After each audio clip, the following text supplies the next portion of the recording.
OMG, wala pala akong audio, kanina pa ako dito. Ilang minuto na ba ako?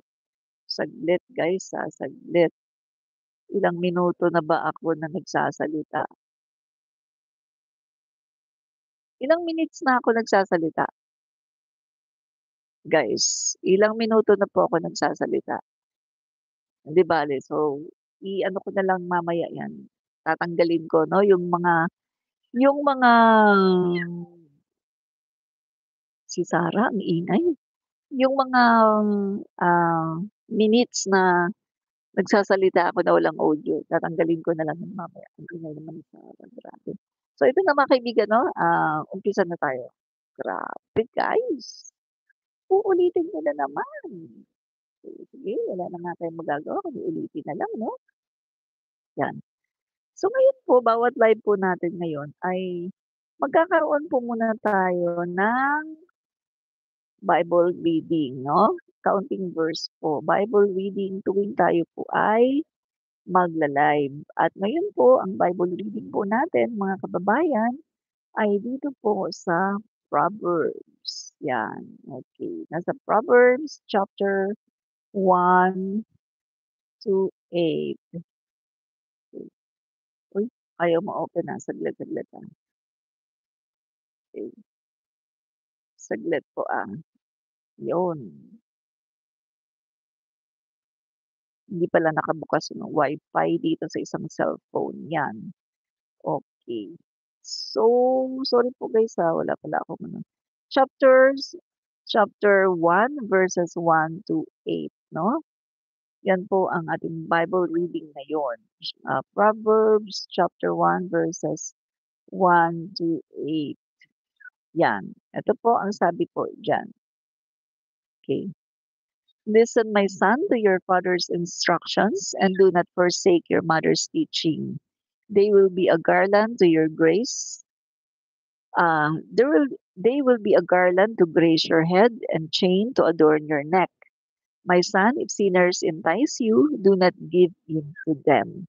So yan po ang ating Bible reading 'no, ngayong, live natin.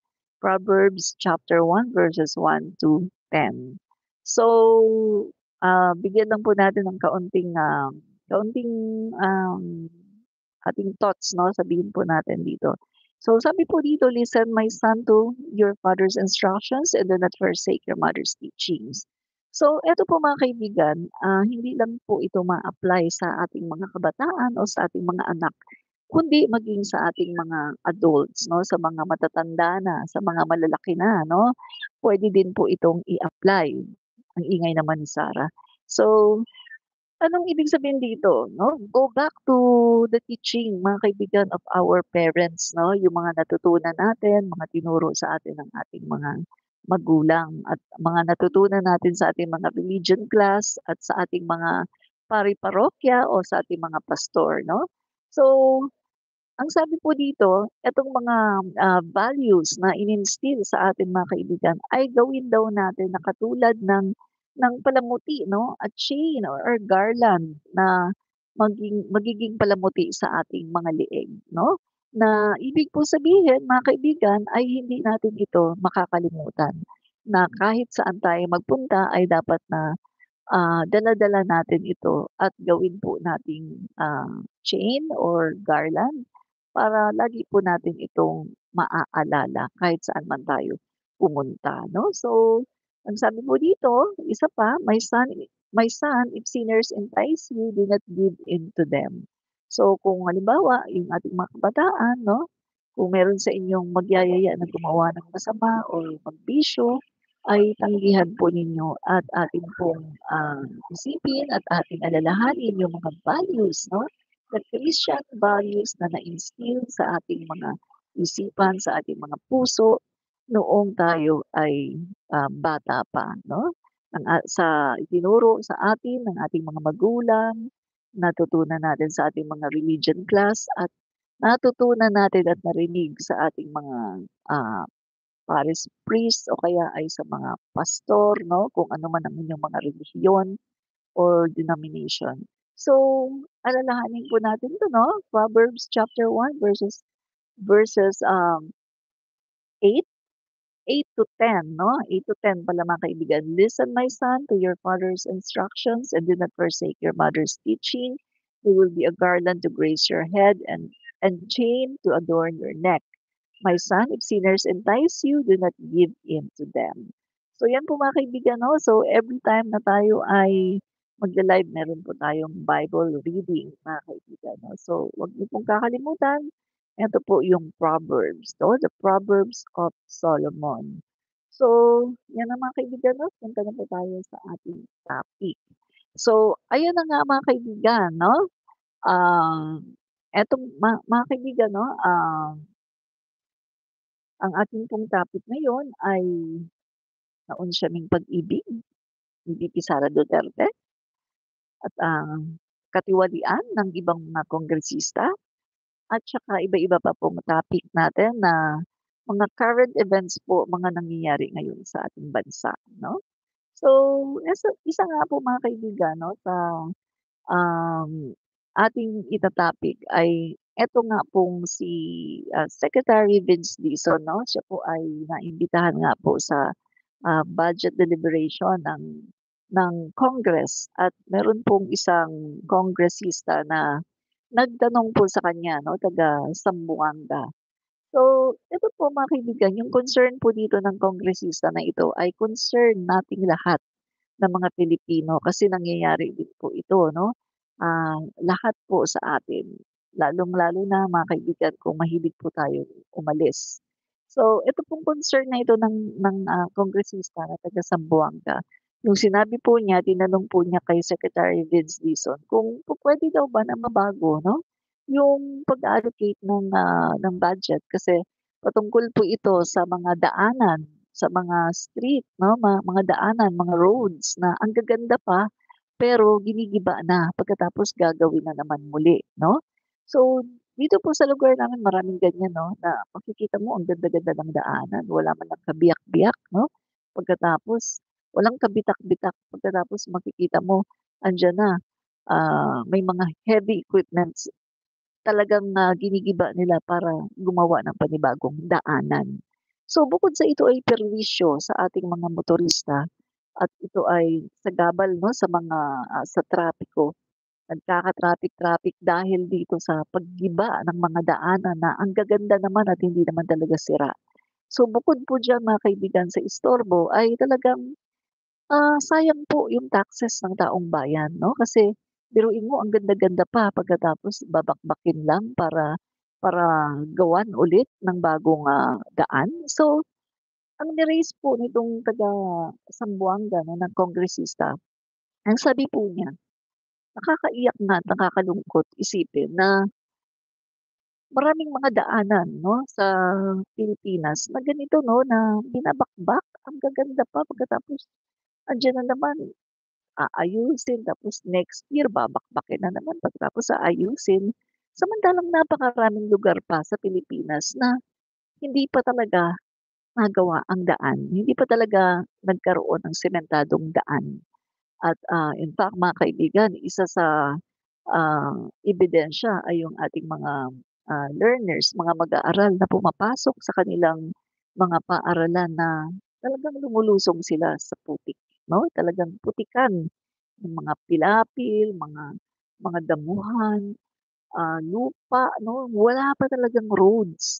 Samantalang marami tayo dito sa Pilipinas na mga lugar na ang gaganda ng roads pagkatapos ay ginigiba na at pagkatapos aayusin na naman at next year gano'n na naman ulit gigibain, aayusin na naman.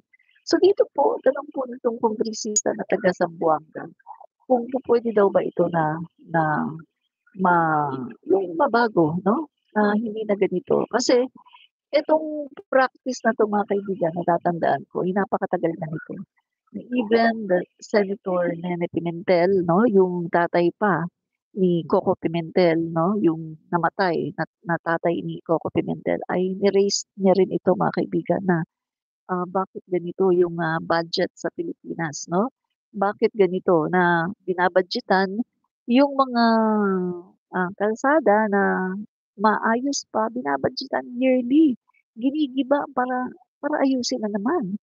So, ang sinasabi po ng mga 'pag tinatanong mo naman yung mga LGUs or kung sino man yung mga involved dito, sasabihin, "Ay kasi po ano, meron na pong allocation 'yan. So, may budget na po 'yan kaya kailangan gibain para kumbaga magamit na naman yung budget ay ma-allocate diyaan sa daanan na 'yan." So, baka naman po puwede 'no na 'wag na lang budgetan. So, ito po yung ni-raise nung congressman na taga Zamboanga, kung po puwede 'wag na lang budgetan. Kung hindi pa talaga sira, 'wag na lang siyang budgetan every year. Kasi kung ganyan ang magiging kalakaran, every year may budget. So, every year din babakbakin at aayusin. So, sayang po ang pera ng taong bayan, ang buwis ng taong bayan. Instead na ilagay diyan 'no, yung budget ay bakit hindi na lang ilagay doon sa mga lugar na talagang kailangan ng daan at talagang hindi pa naaabot ng mga daanan. So, marami po tayong mga lugar dito sa Pilipinas na talagang wala pang daanan. Pumapasok yung ating mga learners, talagang putik-putik yung kanilang mga paa kasi wala talagang semento na daanan, na kalsada. So, 'yun po ngayon ang challenges 'no, na kakaharapin ng ating bagong DPWH secretary. Dahil ito din po ay isa sa kanyang nakita 'no, sabi po niya isa din sa nakita niya na, mali 'no, na practice na dekada-dekada na ginagawa. Panahon pa 'no, panahon pa 'yan mga kaibigan ng, kung hindi ako nagkakamali panahon pa 'yan nina FBR 'no, ganyan na mga kaibigan na, ah, okey na yung kalsada, babakbakin kasi may budget, next year babakbakin na naman. So, every year binabakbak para gawin kasi nga may budget na naka-allocate. So, mga kaibigan madami niyan dito sa ano, sa lugar namin sa Cavite, marami yan dito, eh. Magugulat ka na lang, nasa biyahe ka, binabakbak, ang ganda-ganda pa ng daanan na yan. Samantalang maraming mga daanan sa iba-ibang lugar sa Pilipinas na talagang talagang ano, talagang lupa 'no, talagang damuhan, wala talagang kalsada. So, hopefully mga kaibigan 'no, na ang ating bagong secretary si Vince Dizon ay talagang ma-address niya ang mga problemang ito para talagang maging maayos 'no ang, Pilipinas. Kasi ito po talaga ang gusto ng ating pangulo na ang, Pilipinas ay maging maayos 'no, para dalhin po tayo sa bagong Pilipinas. At gusto po ng ating pangulo ay tuldukan 'no, tuldukan po ang lahat ng mga maling practice na ito na, matagal na po na ginagawa, ilang dekada na po ang nakakalipas. So 'yan po ang aim ngayon ng ating pangulo sa bagong Pilipinas. Lahat po ng mga mali na mga practices ay dapat pong ituwid 'no.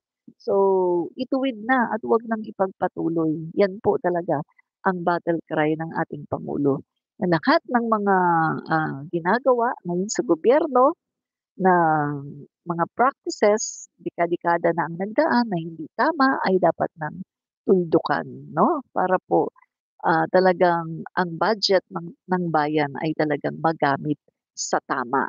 'Yan po mga kaibigan 'no, kaya kudos po sa ating Pangulong BBM dahil yung mga kita niyo mga kaibigan, ang pangulo po natin ay seryoso sa paglaban sa korapsyon. Nakita niya yung mga korapsyon sa flood control, kanyang inaddress at nakita niya yung mga korapsyon dito sa mga proyekto DPWH, kanyang inaddress at hindi po siya natakot, hindi po siya naduwag, wala po siyang pakialam kahit po matamaan ang kanyang administrasyon. Hindi po katulad ni dating Pangulong Duterte na hindi po niya pinakialaman 'no. Hindi po niya sinawata at wala po siyang pakialam kahit alam niya na merong korapsyon na nangyayari, matinding korapsyon sa DPWH. Pero walang ginawa si Duterte dahil ayaw niyang, ma-drag ang kanyang administrasyon sa malaking iskandalo. So kaya nagpatuloy ng nagpatuloy hanggang ngayon namana ng ating pangulo. So pasalamat na lang po tayo at ang pangulo po natin ay hindi nangingimi na tuldukan ang lahat ng ito at wala po siyang pakialam kahit dumami ang kanyang mga kalaban. Ganyan naman po 'yan mga kaibigan, eh. Kapag ikaw ay isang mabuting, maganda ang ginagawa mo, magkakaroon ka talaga ng maraming kalaban 'no, sa politics. Unlike po sa panahon po ni Duterte ang kalaban niya ay mga maliliit 'no, mga mahihirap na taong bayan. Yun po ang kanyang pinagtsu-tsugi mga kaibigan, mga mahihirap ang kanyang pinagtsu-tsugi 'no. So, mga kaibigan, ah,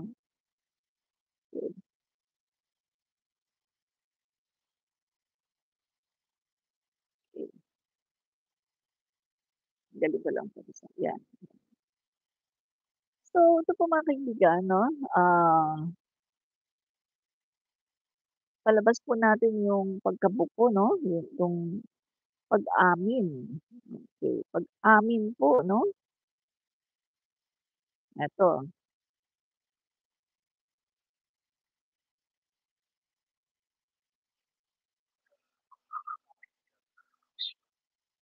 DPWH, ang pinaka-racket diyan is yung Ghost Project. So, walang delivery Ghost Project. Marami yan. Karamihan yan is the regional director. Ipapalabas nila na may project dito, but wala. Wala. Hmm. So, yan, So, inamin po ni dating Pangulong Duterte 'no, na, ah, yung sa DPWH daw ay merong racket 'no, papalabasin daw na merong project pero wala naman talaga. So, matagal na pong alam din 'no, ng dating Pangulong Duterte ang kalakaran po sa mga ghost flood control projects, hindi lang po sa flood control 'no, yung mga ghost projects sa iba-iba po 'no, kahit hindi sa flood control, kahit sa mga buildings 'no. So, matagal na pong alam ni Duterte ito, pero hindi po niya sinolusyunan. Wala po siyang ginawa na solusyon dito, sa mga ghost 'no, flood control projects. Kaya nga po mga kaibigan, masasabi po natin na malaki po 'no, yung kasalanan nitong si Duterte.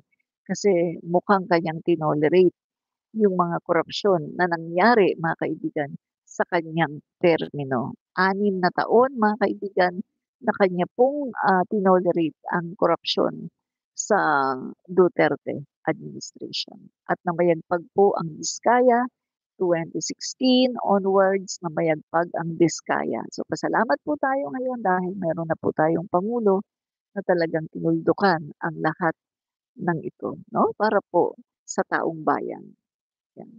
So, ulitin po natin, DPWH, ang pinaka-racket diyan is yung Ghost Project. So, walang delivery Ghost Project. Marami yan. Karamihan yan is the regional director. Ipapalabas nila na may project dito, para wala. Wala pang pangulo sa history na gumawa ng ganitong malawakang pag-iimbestiga sa mga makatumalyang flood control projects.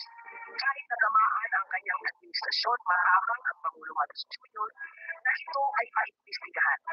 At dahil sa pag-iimbestiga na ito, naisiwala din at napatunayan ni Bato de la Rosa na ang mga Diskaya ay 2016 pa pala namang pinagpag para sa flood control projects na sila mismo ay nasasabing sangkot sa ghost flood control projects. At yung nireklamo ni Mayor Magalo na Lacnet ay 2018 pa pala itong proyekto. At yung nireklamo kay Pangulo na binisita sa Bulacan ay 2021 pa pala ito nagawa. So dahil sa malawakang pag-iimbestiga na ito, marami po talaga tayong malalaman at yan po ang gusto ng Pangulo para ipaalam sa bayan ano ba ang nangyayari, ano ang sitwasyon at kailangan makalagot ang dapat makalagot. 'yan. Kita niyo, wala man lang natanggal na sekretary, 'di ba? Panahon ni Digong. At ang sabi pa ni Digong full trust pa rin siya kay Villar. Unlike po ngayon sa panahon ni PBBM ay pinag-courtesy resignation po niya si, Secretary Bonoan 'no? So, 'yan po mga kaibigan at, kita niyo napakabilis po ng aksyon 'no? O tinanggal na lahat mga kaibigan ng mga nasa DPWH. Tinanggal na lahat at, papalitan at sila po mga kaibigan ay kakasuhan at kapag sila po ay napatunayan na may sala, kulong. Kulong po. At forever ban. Hindi na po sila makakapagmontrata sa gobyerno. So yan po mga kaibigan, no, ang Marcos administration ay tinutugunan itong mga problemang ito, no, itong mga katiwalian na to. Pero ang Duterte administration ay hindi po ayaw po ng Pangulong Duterte na imbestigahan ang kanyang mga secretaries. In fact, mga kaibigan, naglabas po siya ng memorandum na sinasabi niya na bawal imbitahin ang kanyang mga secretary, ang kanyang cabinet members, bawal imbitahin sa Blue Ribbon Committee. Hindi po niya pinapapunta sa Senado, galit na galit po siya sa Senado, ayaw niyang papuntahin ang kanyang mga cabinet members kasi iinsultuhin lang daw. Pero tingnan mo naman, no, kay PBBM mga kaibigan, pinapupunta ni PBBM, 'di ba iniinsulto nga. O si Secretary Bunoan, 'di ba ininsulto nga. Sinabihan lang ng kung ano-ano nila Jinggoy, 'di ba? O, pero ang pangulo natin hinayaan niya na gumulong ang hustisya, na tanungin, hinayaan niya na kung anong mangyari sa investigasyon. Hindi niya pinagbabawalan, no? Hindi niya itinatago ang katotohanan. Unlike po kay Duterte na talagang formally naglabas po siya ng memorandum para pigilan ang pagpunta ng kanyang mga cabinet members sa Blue Ribbon Committee dahil ayaw po ni Duterte na iniimbestigahan ang kanyang mga cabinet members dahil alam po niya na siya din po ay damay. Yan po mga kaibigan. So yan po, no, ang napakalaking difference, no, ni PBBM at ni Duterte. Si PBBM open sa any investigation. Si Duterte pinipigilan niya ang paglabas ng katotohanan. Yan po ang pagkakaiba ng PBBM at Duterte administration, no? So, yun guys, no? Okay. Bago tayo mapunta doon sa naunsyaming pag-ibig, no, ni VP Sara Duterte, ito muna yung ito muna ang unahin natin, no? So, yan. Bago tayo mapunta guys, no, sa ating pinakahuling topic, yung naunsyaming pag-ibig ni Vice President Sara Duterte. So, dito na muna tayo. So, ito nga mga kaibigan, itong si Toby Tionco ay masyado siyang madaldal. Turo siya ng turo sa kongreso, ganyan-ganyan. Hindi niya alam kongresista din siya, no? Parang hindi niya alam na kongresista din siya. Turo siya ng turo. Parang hindi niya alam na meron din siyang baho, no? So, etong mga kaibigan, no? Yan. Galit siya sa flood control projects, pero tumiba siya sa flood control projects.